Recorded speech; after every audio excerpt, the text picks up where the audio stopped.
Hi YouTube, this is Joe Calton with Calton Cutlery. You can find me on the web caltoncutlery.com. So I just shot the video on the shop update, which I hope to get it uploaded or saved and up. I mean, a little bit of editing that I do, and get it up so you guys can see it tomorrow morning. But all I've been doing lately is working on this shop, right, and shooting shop update videos and more shop update videos. And while that's all exciting and everything, I'm pretty sure some of y'all are like, you know what, get with like some sharpening or make a knife or something like that already, right? So what I'm going to talk to you about right now is utility knives. Okay, so what I've been doing right now is a lot of insulation, a lot of opening boxes, yeah, stuff like that, right? So I've got two knives that I've used quite a bit here. I mean, I've used my personal knife, well, my personal two knives quite a bit.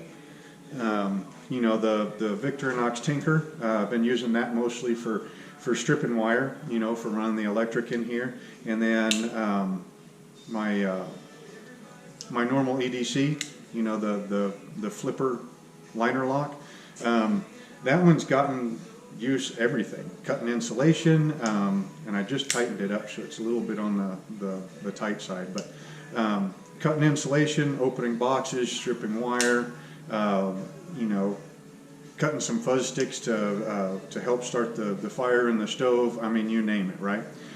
This one right here, it has gotten some pretty good use. I've sharpened it probably, I don't know, maybe every third or fourth day or something while I've been working.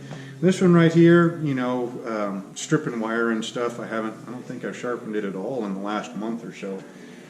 These two right here, this one I haven't used a whole lot, and it could probably use an edge on it, but we're going to wreck it here in a second and sharpen it back up.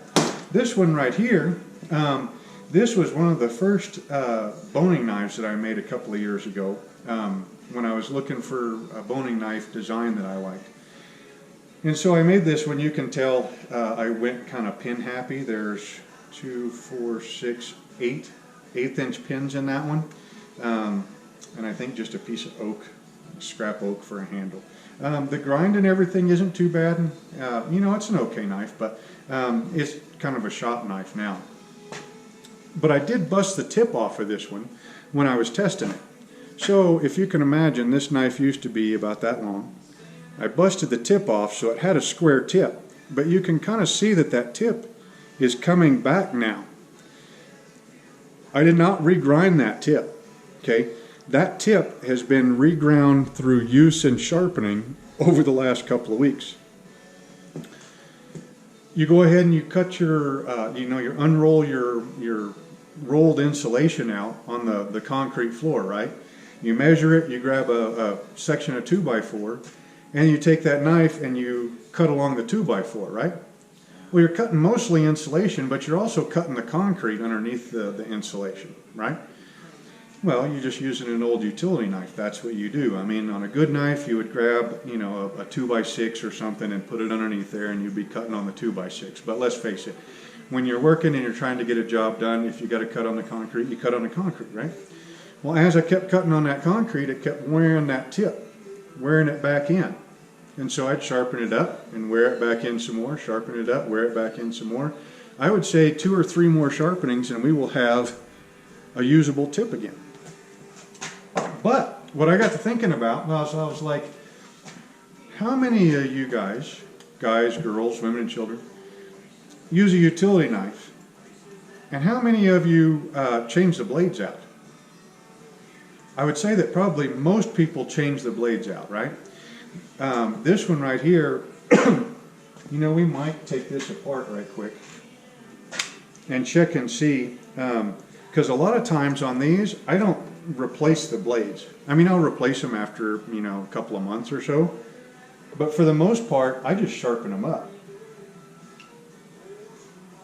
No, that one, well, yeah, you can kind of tell how I sharpen that up quite a few times. I can't remember what I was into that I heated that. I think I was going to make a shim out of it or something. But anyway, so what we're going to do right now is is something I've never seen on YouTube before. But we're going to compare sharpening these blades versus replacing them. Actually, let's see if there's a new blade in there. There's not a new blade in there. Let's see if we can find a new blade. I think I've got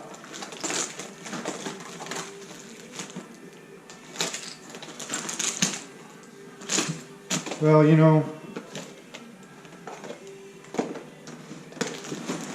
I'm pretty sure I've got a package of new blades somewhere around here, probably in that bench, that I bought probably 10 years ago, you know, just to have spares. So what we'll do is when we go to the time portion of replacing the blade, we'll go ahead and we'll just swap it around and put it back together and see how long that takes. So let's take, yeah, we can go ahead and take that. And let's see, I think I have some mineral oil. I do have some mineral oil. How about a towel? It's kind of nice being able to actually find at least a couple of things on the bench. So let's grab a towel there. And I don't know where my my chunks of 2x4 to hold everything up is, so so we'll just hand hold it the whole time. So anyway, let's take let's say we've dulled this blade up, which it's not too bad, but let's go ahead and dull it up.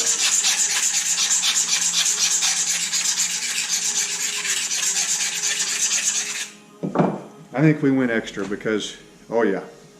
Now, you should be able to see, how about we go down like this so the light can reflect on top, and see if we can get some of that light reflecting off of the edge. There, right there. You see that strip of white light that's reflecting off the edge? Okay. That right there is the flat spot that we just created by dulling the crap out of that utility blade, right? Okay. And this is a nice one. We've probably got another couple of months worth of use out of this one. All right, so now we got that done. Now we need a timer. We got a timer right here. Okay. This right here is a, you know, a Norton combination silicon carbide. We got a coarse and a fine side. I think the fine side's 320-ish. The coarse side is, I don't know, 150-ish, something like that. And this one I have not resurfaced. So this is just as it came from a buddy of mine's got a pawn shop, and I picked it up at his place when I was looking for some old stones to do the reconditioning videos. So you can see this one's got a big old hollow there. It's got some glazing going on. It's got a whole bunch of trash in here. So this is not going to be a very fast stone at all. So let's throw some mineral oil on it. And let's hit our start button. There we go. So all we're doing right here, right now, is we are just reshaping that edge.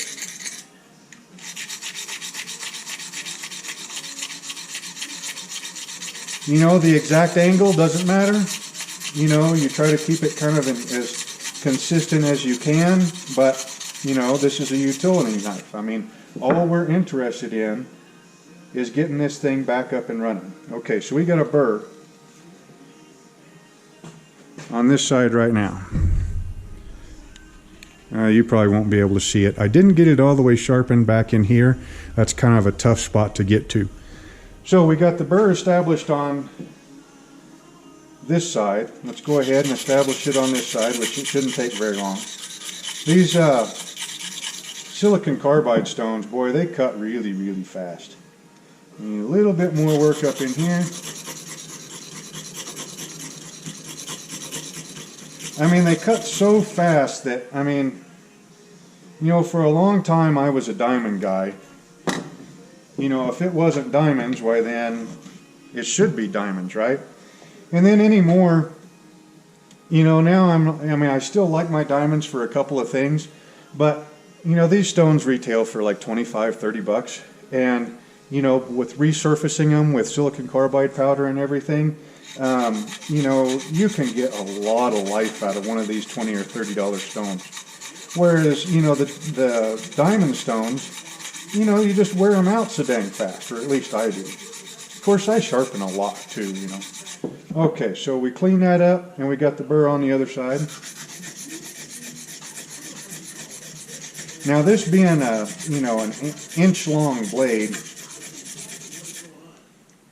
it's not like I really have to worry about, you know, following a curvature on a tip or anything like that. So this is just straight up, you know, I mean, it's kind of almost like sharpening a chisel. All right, so we got the burr established on the coarse side. We got it refined on the fine side on one side of the blade, refined on the other side on one side of the blade. So now what we need to do is go ahead and float some of the trash that's on the top of this stone off. And then we are going to lighten up our strokes.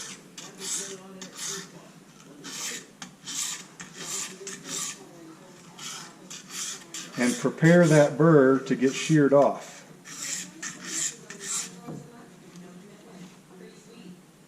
And that's where we're at. That burr is feeling real nice and fine. So now what we're going to do is we're going to float more of that junk off of the top of the stone with some nice fresh oil. And by the way, this is the first knife sharpening video in the new shop. So anyway, so we got most of the trash floated off the top of the stone, right? So now we've got a nice clean stone surface to be shearing our burr off with. So now with very light pressure, a little bit more pressure with the silicon carbide stones than what you would use on a diamond stone. And when I say a little bit more, I mean like a little bit more. Like, I don't even know if I'm putting an ounce more pressure on silicon carbide than what I would with a diamond stone. And we're just going to do a couple of nice light burr shearing strokes at a higher angle than what we use to establish our edge with. And we just go back and forth until we can't feel that burr no more.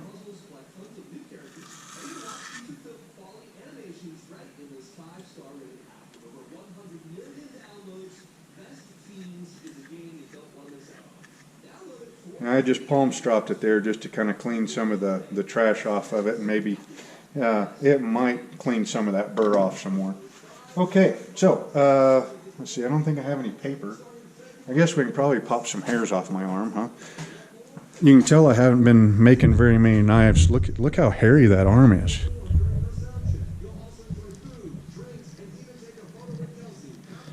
It's kind of tough to be shaving hair off with. See all the hair that's on there? And shaving hair is cool and everything, but you know, I mean, you don't use a utility knife to shave hair. You use a utility knife to, you know, cut boxes open, do actual work with. Okay, so our timer there says 4 minutes and 59 seconds. Okay, but that was also an awful lot of talking. So if I was to sharpen that knife, you know, without talking and making a YouTube video of it, you know, I would expect it to take me my normal, I don't know, a minute, 2 minutes, you know, to put an edge on it. And you saw how bad that was dulled. I mean, we put a flat on that edge that was, well, I don't know where my micrometer is, but so this blade stock is, call that 50 thousandths thick. Okay, we've got really short bevels. We probably had a 10 thousandths or 15 thousandths thick flat on that edge, and we completely reshaped it and brought it to a shaving edge in 4 minutes and 59 seconds. Okay, most of the time it's not going to be that bad, all right, because you're not wrecking the whole edge on purpose. So now what we'll do, and I know we're going to be faster this time on just swapping it out, but I've never actually timed it to see how long it takes you to swap them out. So let's go ahead and we'll hit the start button. First you got to find the screwdriver though, at least on this model. I know some of them have got you know, where you don't need a screwdriver to swap them out. Okay, so we probably should have started with it open. Take it out. I guess we can like pretend that we had a fresh one. You know, pull that out, put it back in, fiddle and get the thing put back together right.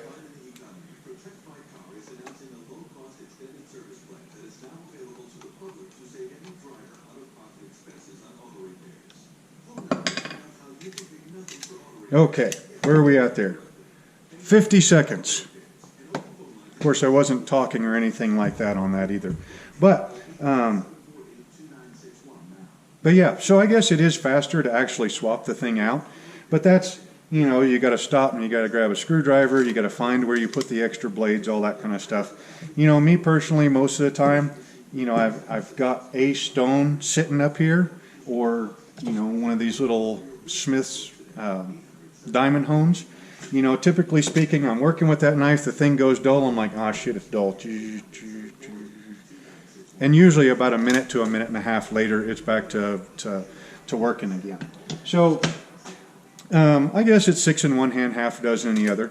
But anyway, if you ever see in some of my videos where I'm using one of these, and you see one of the blades, and it's,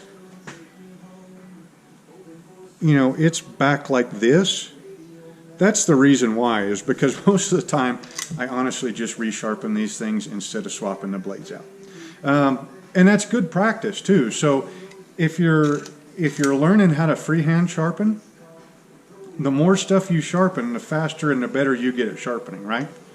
So, you know, try that out. You know, you might decide you like it. And then also you can change the angle on that utility blade just as well as you can change the angle on your pocket knife. You know, put a different finish on it, that you know, a different grit finish on the edge than what comes factory. And honestly, the ones when they come straight from the factory, I don't know, I don't think they're all that sharp anyway. I mean, they're certainly sharp enough for a utility knife to be cutting open boxes and, you know, cutting insulation and stripping wire and all that kind of stuff. I mean, that's what they're there for. But maybe it's just because I just like sharpening. Anyway, so again, this is Joe Calton with Calton Cutlery. You can find me on the web, caltoncutlery.com. Hope you enjoyed the video. If you're needing knives to practice your sharpening on, use your utility knife. You know, whether it's a straight utility knife like that, or, you know, just an old junker that you're using to cut insulation. Sharpen the things up, you know, play with different edges, and then you might decide that, I kind of doubt it, but you might find one edge that lasts longer on concrete than another. Again, that's Joe Calton with Calton Cutlery. You can find me on the web, caltoncutlery.com. Hope you all enjoyed the video, and we will see you next time.